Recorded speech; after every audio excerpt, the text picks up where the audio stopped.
তিলোত্তমা ধর্ষণ খুনের প্রতিবাদে একজোট হয়েছে গোটা দেশ। রাস্তায় নামছেন মহিলারা, প্রতিবাদ, বিক্ষোভ, স্লোগান চলছে, পাশাপাশি তদন্তও এগোচ্ছে। পুলিশের হাত থেকেই মামলা এখন সিবিআই এর হাতে। আরজি করা ঘটনায় প্রথম থেকেই একাধিক প্রশ্ন উঠে আসছে, যার মধ্যে সব থেকে বড় প্রশ্ন এটাই যে অপরাধী কি এক নাকি একাধিক। পুলিশ সঞ্জয় রায়কে ধরেছে বটে, কিন্তু এখানেই কি শেষ? সূত্রের খবর, সিবিআই শুরু থেকেই বহু প্রশ্নের তালিকা তৈরি করে তদন্তে ঝাঁপাচ্ছে। দেখুন। 9 অগস্ট আরজিকর হাসপাতালে 4 তলায় তিলোত্তমাকে ধর্ষণ খুন। 10ই অগস্ট চিকিৎসক পড়ুয়াকে ধর্ষণ খুনের ঘটনায় গ্রেপ্তার সঞ্জয় রায়। নৃশংসতার সব সীমা পার। সূত্রের খবর, ময়না তদন্তের রিপোর্টে তিলোত্তমার 2 চোখ, মুখ ও যৌনাঙ্গ থেকে রক্তক্ষরণের উল্লেখ। ঠোঁট, মুখ, ঘাড়, ডান হাতের আঙুলে আঘাত, বা পায়ের গোড়ালি ও পেটে আঘাতের চিহ্ন। তিলোত্তমার সারা শরীর ক্ষতবিক্ষত। গ্রেপ্তারের দিনই কলকাতা পুলিশ দাবি করেছিল ঘটনাস্থলে ধৃত সঞ্জয় রায়ের উপস্থিতির একাধিক প্রমাণ মিলেছে। কিন্তু শুধুই কি একা সঞ্জয়? তিলোত্তমার শরীরে এত আঘাত কি একজনের পক্ষে করা সম্ভব? তিলোত্তমার বাবা মা প্রথম থেকেই অভিযোগ করছেন, আমার মেয়েটাকে খুন করে ফেলেছে এরা, আঙ্গুলগুলো মুসলিয়ে মুসলিয়ে ভেঙে দিয়েছে, খুব কষ্ট পেয়ে দিয়ে মেরে ফেলেছে আমার মেয়েটাকে। তাকে যে সুপারি দেওয়া হয়নি তার কি গ্যারান্টি আছে? টাকা দিয়ে করানো হয়নি। একা নাকি একাধিক? তিলোত্তমার ধর্ষণ খুন কাণ্ডে তদন্তভার হাতে নিয়ে প্রথম থেকে এই উত্তরের খোঁজে সিবিআই। তদন্তভার নিয়ে বুধবার সিজিও কমপ্লেক্সে আধিকারিকদের নিয়ে বৈঠক সারেন সিবিআই ডিআইজি পদমর্যাদার অফিসার। চিকিৎসক পড়ুয়ার খুনের নেপথ্যে কি কোনো ষড়যন্ত্র? সূত্রের খবর, তিলোত্তমা খুন তদন্তের মিসিং লিংক জুড়তে সিবিআই আপাতত যে প্রশ্নের উত্তর খুঁজছে। ঘটনার রাতে হাসপাতালে কেন গিয়েছিল সঞ্জয়? বেছে বেছে সেমিনার হলেই বা কেন সঞ্জয় পৌঁছেছিল? ওই রাতে সঞ্জয় কি একাই ছিল নাকি সঞ্জয়ের সঙ্গে আরো কেউ ছিল? সেমিনার হলে কুকীর্তি। আরজিকর হাসপাতালে নার্সিং সুপার জানিয়েছেন, একটা বক্সে থাকে, ওখানে একটা বক্সে থাকে, সেখান থেকে যার যেমন দরকার হয় ওনারা নিয়ে যান। এখানে বলা থাকে যে নিয়ে গেলে আপনারা রেখে দিয়ে যাবেন। অন্য কেউ ছাড়া কি চাবি নেওয়া সম্ভব? না, অন্য কেউ নিতে পারবেন না এটা। নার্সিং সুপারের কথায় স্পষ্ট, সেমিনার হলে বহিরাগতদের ঢোকার কথা নয়। প্রশ্ন হলো, সবার নজর এড়িয়ে ওই রাতে সেমিনার হলে অবাধে সঞ্জয় পৌঁছে গেল কি করে? সূত্রের খবর, সিবিআই জানতে চাইছে সঞ্জয়কে ওই রাতে হাসপাতালে কেউ কি পরিকল্পনা করে পাঠিয়েছিল? বাইরে থেকে কি সঞ্জয়কে ইন্ধন জুগিয়েছিল? খুনের পর কোথায় কোথায় গিয়েছিল সঞ্জয়? সূত্রের খবর, পুলিশের জেরায় সঞ্জয় নাকি অপরাধ স্বীকার করে। প্রমাণ লোপাটের কথাও নাকি স্বীকার করে সঞ্জয়। হেফাজতে পেয়ে সঞ্জয়কে নতুন করে জেরা করবেন সিবিআই আধিকারিকরা। সেখানে পুলিশ হেফাজতে সঞ্জয় বেশ কিছু বয়ান দিয়েছে। সেই বয়ানের সঙ্গে নতুন বয়ান মিলিয়ে দেখবে সিবিআই। তিলোত্তমার বাবা মা অভিযোগ করেছিলেন, উপর থেকে বাধা, যারা সিনিয়র ডাক্তার তারা সহযোগিতা করতে না। আমার মেয়ে বলতো আমার আরজি করে যেতে আর ভালো লাগে না।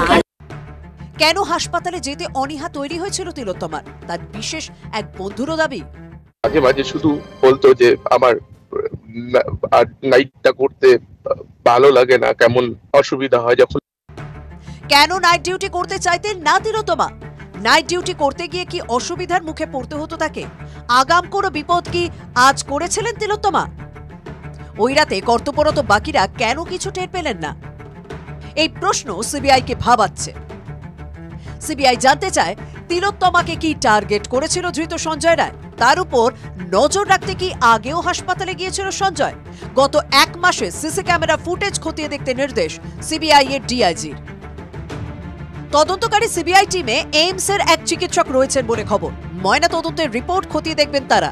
ময়না তদন্তের ভিডিওগ্রাফিও তদন্তকারীরা দেখবেন। একই সঙ্গে ময়না তদন্তের সময় উপস্থিত চিকিৎসকদের সঙ্গেও তারা কথা বলবেন বলে খবর। সব দিক মিলিয়ে তিলোত্তমার মৃত্যুর মিসিং লিঙ্কগুলি এক সুতোয় গাঁথতে চাইছে সিবিআই।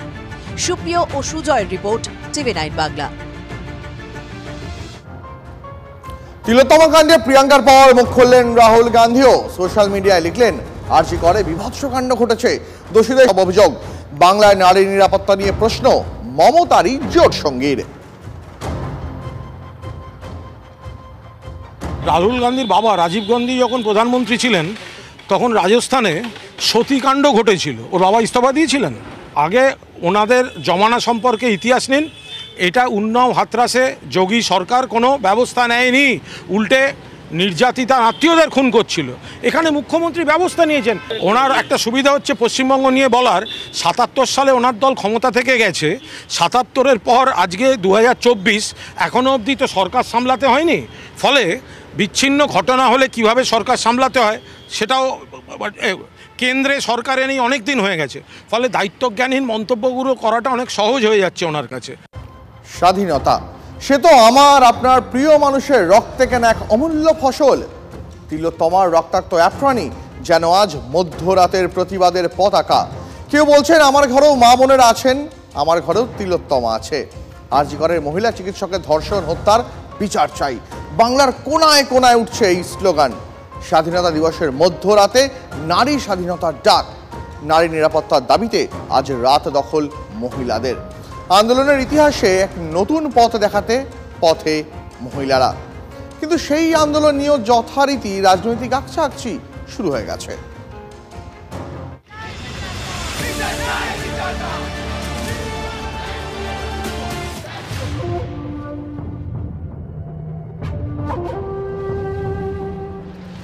স্বাধীনতার মধ্যরাতে নারী স্বাধীনতার জন্য রাতের দখল নাও মেয়েরা। তিলোত্তমার এক কোণ থেকে তৈরি হওয়া এই স্লোগান দাবানলের মতো ছড়িয়ে পড়েছে গোটা বাংলায়।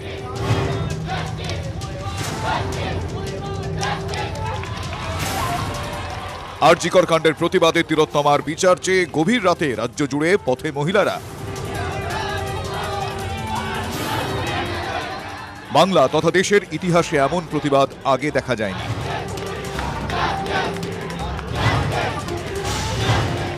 রাতের শহরে নারীদের নিরাপত্তা সুনিশ্চিত করার দাবিতে এই কর্মসূচি।